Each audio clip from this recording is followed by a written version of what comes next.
देखिए अब यहाँ पर थोड़ी सी मर्यादा टूट रही है। टूट ऐसे रही है, यदि आप ये कहो कि वरदान का आभास था तो तपस्या की थी कश्यप अदिति ने, समझना, कश्यप अदिति ने तपस्या की थी। वरदान भगवान ने कश्यप अदिति को दिया था, या मन शत्रुपा ने तपस्या की थी तो वरदान मन शत्रुपा को भगवान ने दिया था। तो जब कश्यप अदिति ने तपस्या की और वरदान भगवान ने कश्यप अदिति को दिया तो फिर दूसरा कैसे जानेगा? जो आप कह रहे हो कि वशिष्ठ जी जानते थे वरदान का आभास था, और यदि वशिष्ठ जी जानते थे तो फिर और लोग भैया जानते होंगे वरदान, और लोग भी जानते होंगे कि ये वरदान भगवान ने दिया है और 4 पुत्र रूप लेकर के आएंगे। और यदि जानते थे वशिष्ठ जी या और महात्मा तो फिर और महात्माओं को भगवान के पास जाना नहीं था, समस्या बतानी नहीं थी कि सुरमुंजन धरवा मिलकर सदा गए वृक्ष के लोका। और यदि वशिष्ठ जी को आभास था या अन्य लोगों को आभास था तो फिर भगवान को ये बताने की आवश्यकता नहीं पड़ती जो आप बता रहे हो। भगवान ने वहां देवताओं को, महात्माओं को, मुनियों को ये बताया है कि तुम लोग परेशान न हो। जब ये सब रावण के अत्याचार से ग्रसित होकर के वहां गए कि प्रभु आप कृपा करो, तो भगवान ने उनको बताया, क्या बताया कि तुम लोग चिंता न करो, प्रमाण में देता हूं, उसी प्रसंग में आपको मिलेगा। इस समय भगवान की स्तुति की गई, जय सुरनायक जिन सुखदायक प्रलक काल भगवंता। तो भगवान ने उसी के बाद कहा, क्या कहा? आइए प्रमाण में देता हूं, क्या है? तो भगवान ने समझाया कि शनि डरे बहुमुनि सिद्ध सुरेशा, अब तुम ही लागी धरी हो नर भेषा, मैं तुम्हारे लिए नर का वेश धारण करूंगा। तो भगवान ने बताया कि क्यों करूंगा? क्योंकि मैंने कश्यप अदिति को वरदान दे रखा है। कश्यप अदिति महा तपे कीन्हा, तेरे कौ में पूरब पर कीन्हा, दशरथ कौशल्या रूपा, कौशलपुरी प्रकट। आगे की बात छोड़ दो, पहली बात करिए कि वशिष्ठ जी को आभास था या अन्य महात्माओं को आभास था तो फिर भगवान की स्तुति करनी नहीं चाहिए थी कि आप चलो प्रभु सहायता करो, चल के इस अत्याचारी को मारो। और भगवान ने भी बता रखा था कि उनको आभास था तो फिर और लोगों को भी आभास होगा। और महात्मा भी तो धरती पर थे और उस समय वो महात्मा गए तो उनको किसी को आभास नहीं था। भगवान ने बताया, तब सब अपने अपने घर गए, तब सब अपने अपने शांति में आए कि अब भगवान ने कह दिया है तो अब वो धरती पर आवेंगे। तो तात्पर्य मेरा ये था कि जब बताया गया तब ये मान सकते हैं कि वशिष्ठ जी की जानकारी में है, लेकिन पहले से यदि आप कहते उनको आभास था तो आभास की यदि बात करेंगे तो फिर वहां साधना का बल, तपस्या का बल है, देख करके महात्मा जान लेते हैं। एक प्रमाण मैंने अपने घर का दिया था और एक प्रमाण मैं आपके घर का दे रहा हूं और आपके घर से प्रमाण दे रहा हूं। जैसे जिस समय आपकी माता जी श्री रेणुका जी गई गंगा जी के तट पर पानी लेने के लिए, माता जी आपकी गई और पिताजी यज्ञ के लिए प्रतीक्षा में थे कि कब गंगा जल लेकर के आवे तो हम यज्ञ करें। और माता जी ने वहां किसी को देखा, देख करके समय लग गया, जिस समय में आना था वापस लेकर के जल उस समय नहीं आ पाई, समय हो गया, देर हो गई। तो देर जब हो गई तो जल का कलश जैसे ही उन्होंने रखा अपने पति के सामने, तो जैसे ही रखा कलश तो पिताजी ने ये पूछा नहीं कि देर कहाँ लग गई, कैसे लग गई, क्या हुआ, पूछा बताया कुछ नहीं। जैसे ही उन्होंने कलश रखा और ये देखा कि समय हो गया, देर काहे लग गई, क्या किया, तो जान गए। क्या जाने? तो एक श्लोक मिलता है, प्रमाण मिलता है, विभिचारम मुनिर ज्ञात्वा पत्न्या पितो अप्रवीर। इनके पिताजी ने विचार माता जी के मानसिक दशा को, मानसिक विचार को जान लिया, बताने पूछने की आवश्यकता नहीं पड़ी। उन्होंने केवल जल रखा, कलश रखा और जान गए कि इनके मन में क्या था, जान गए और अपने पुत्रों को आदेश दिया कि इस पापिनी को मार डालो। बताने पूछने की तो आवश्यकता नहीं पड़ी और आपके की घर की बात है। तो जब पिताजी बिना कुछ जाने पूछे बताए जान सकते हैं, विचार मन की बात को जान सकते हैं, उन्होंने जल के कलश को केवल रखा, वो जान गए। तो आप धनुष को देख चुके हो, देखे चाप खंड में डाले, तो वो कलश जल के रखने को देख के जान सकते हैं कि इनके मन में क्या रहा है। तो आप क्या धनुष के खंड देख के नहीं जान सकते कि इसको किसने तोड़ा है? अगर लड़ाई की मन बनाए हो तो फिर तो हम उसको भी देखेंगे कि जब नहीं मानोगे तो समझाने का प्रयास कर रहे हैं कि समझ जाओ बात ठीक है, और नहीं समझाओगे तो हमारे पास दूसरी व्यवस्था भी है। मैं अपनी बात रोकता हूँ और आपकी बात सुनना चाहूंगा। चलिए, एक बिंदु का बड़ा विस्तार बात तुमने कर दिया, कई प्रस्तुति उसमें जोड़ दी एक बिंदु में। अब देखिए हम सारे प्रश्नों का उत्तर दे रहे हैं, हम उत्तर ही देंगे तुम्हारी बात का, हम कोई प्रश्न नहीं करेंगे। तुम जितने तर्क ला करके घरों पर खड़े करोगे सारे उत्तरों का, सारे प्रश्नों का समाधान मिलेगा। अच्छा एक बात बताओ, वशिष्ठ जी तुम्हारे यहाँ करते क्या? वशिष्ठ जी उपरोहित, ये उपरोहित का कर्म तो बड़ा खराब होता है, पिताजी के आदेश, लेकिन फिर भी वो उपरोहिती करते हैं वशिष्ठ जी तुम्हारे यहाँ, पिता के आदेश। तो आखिर क्यों करते हैं? ब्रह्मा जी ने ऐसा क्या वशिष्ठ जी से कहा था कि उपरोहित कर्म बड़ा नहीं है, लेकिन फिर भी तुम उपरोहिती करो? इसलिए क्यों करो, इसका फल तुम्हें मिलेगा आगे। देखो आज मिलेगा, लेकिन नहीं, अगर उसको ला करके खड़ा कर रहे हैं उस बिंदु को, तो उसको स्वीकार करिए, उसको स्वीकार करना तुम्हारा धर्म है। वशिष्ठ को भी ब्रह्मा जी ने ही बताया था, तब वशिष्ठ जी ये जानते थे कि परमात्मा का अवतरण यहाँ होगा। ये ब्रह्मा जी की जानकारी नहीं है, ब्रह्मा जी ने वशिष्ठ को बहुत पहले बताया था। तब वशिष्ठ जी कह रहे हैं पुरोहित कर्म की बंदा, लेकिन फिर भी मैंने उसको स्वीकार किया। क्यों स्वीकार किया? क्योंकि मेरे पिता ब्रह्मा ने मुझे इस रहस्य को बताया, इसलिए उन्होंने दशरथ से कहा धर्म धीर हुई है सुचारी भगवान प्रकट रहा है। यहाँ पर ये हम यही तो पूछ रहे हैं कि किसी ग्रंथ में क्या ये उल्लेख है कि वशिष्ठ ने दशरथ को देखा और जान गए?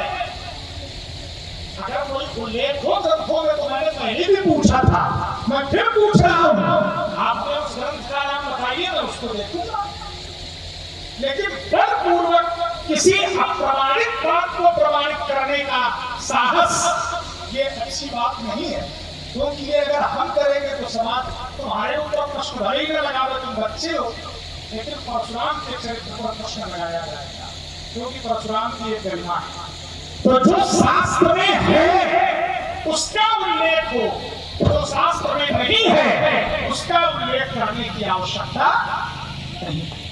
वशिष्ठ जी को ब्रह्मा जी ने ही बताया था, इसीलिए वशिष्ठ ने दशरथ से कहा धर्म धीर होनी है चाहिए, और इसका वर्णन शास्त्रों में है और मानस में संकेत भी। एक उत्तर मैं बहुत अधिक विस्तारवाद नहीं करूंगा, बहुत थोड़े शब्दों में एक बात और तुमने कही।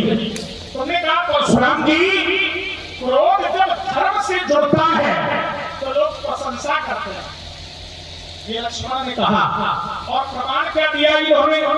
प्रमाण दिया कि शंकर जी ने जब काम को जलाया तो सभी लोग प्रसन्न होकर के पहुंच गए और शंकर जी की प्रशंसा की। ये बात भी तुम्हारी अधूरी है, पूरी नहीं। काम को जलाने पर किसी ने शंकर जी की प्रशंसा नहीं की, जो उपयुक्त है आपको कहे तो उसको स्वीकार करूंगा। काम को जलाने पर, और आप इतने चतुर हैं कि आपने ये अवधानी को पढ़ी, कौन सी पढ़ी? व्यासी मैं उसकी आवृत्ति कर रहा हूं। इन्होंने ये अवधानी पढ़ी, चतुरता दिखाई तुमने हमसे। हो सकता है परशुराम जी का ध्यान न वहां तक पहुंचे, तो आप चूंकि वशिष्ठ की पाठशाला के छात्र हो, थोड़ी चतुराई आप दिखा गए।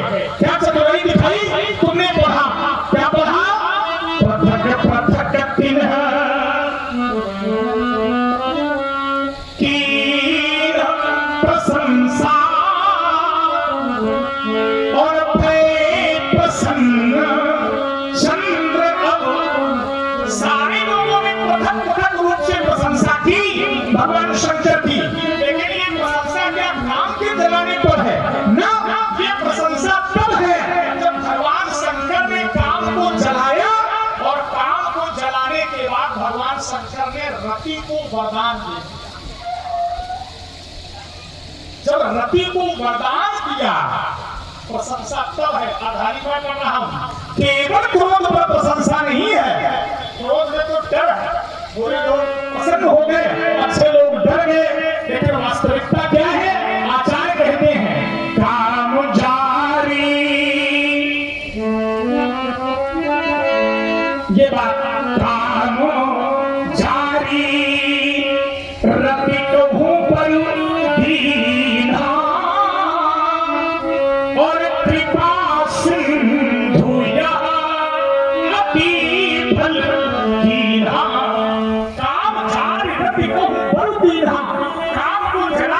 रति को वरदान दिया, हे कृपा सिंधु ने आपने बहुत अच्छा कार्य किया।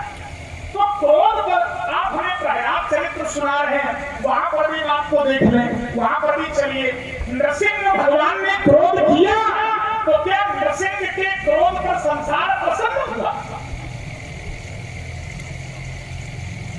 इसका मतलब आप अपने पक्ष की बात तो प्रकट करते हैं, लेकिन कटाक्ष वाली बात को आप छुपा लेते हैं। ये नहीं कहा था कि प्रसन्न हुआ, ये कहा था कि भयभीत सब डरे, लेकिन उसके बाद भी भगवान की स्तुति सभी ने स्तुति अच्छा क्यों की? भगवान ने उन्होंने अत्याचारी को मारा, क्रोध है, क्रोध में मारा, समाप्त किया, इसलिए प्रसन्न है। गलत बात कि स्तुति इसलिए की क्योंकि आपने निशाचर को तो मार दिया, असुर को, लेकिन अभी भी आपका क्रोध शांत नहीं हो रहा, इसलिए आप शांत हो जाए। और फिर भी नृसिंह भगवान जब शांत नहीं हुए, तो मैंने बहुत पुराणों का अध्ययन किया है, गुरु कृपा से जाना है। जब नृसिंह भगवान का क्रोध शांत नहीं हुआ, तो भगवान शंकर को एक अवतार लेना पड़ा, जिसे कहते हैं शलभावतार। शलभ एक पक्षी होता है, बहुत विशाल।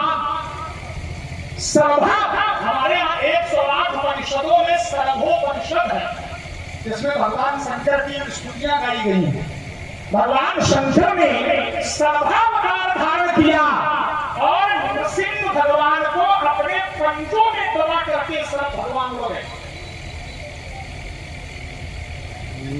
देखो तुम्हारी सारी बात का उत्तर मिलेगा, खड़े की उत्तर बिल्कुल देंगे हम, लेकिन उचित उत्तर हम आपसे भी अपेक्षा करते हैं कि मुझे मिले। आप ध्यान देना, शलभावतार धारण किया और शलभावतार धारण करके नृसिंह को अपने पंजे में जकड़ करके आकाश में उड़ गए। आगे क्या हुआ जानते हो?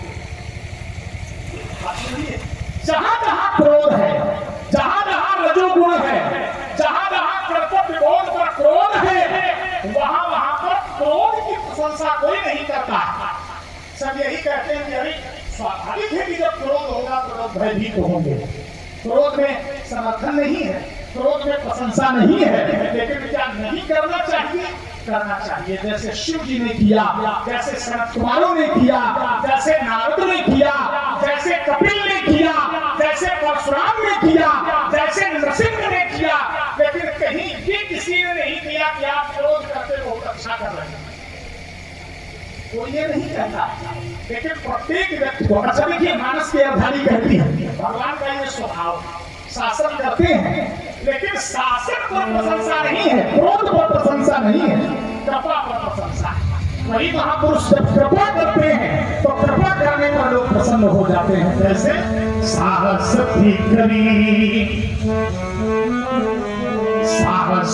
करी पुनि करहि पसारू, और नाथ प्रभु कर सहज स्वभावु।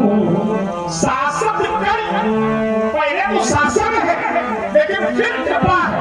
तो शासन पर प्रशंसा नहीं है, कृपा पर प्रशंसा है। पृथक पृथक की प्रशंसा, ये प्रशंसा तब है जब कामदेव की पत्नी रति को भगवान शंकर ने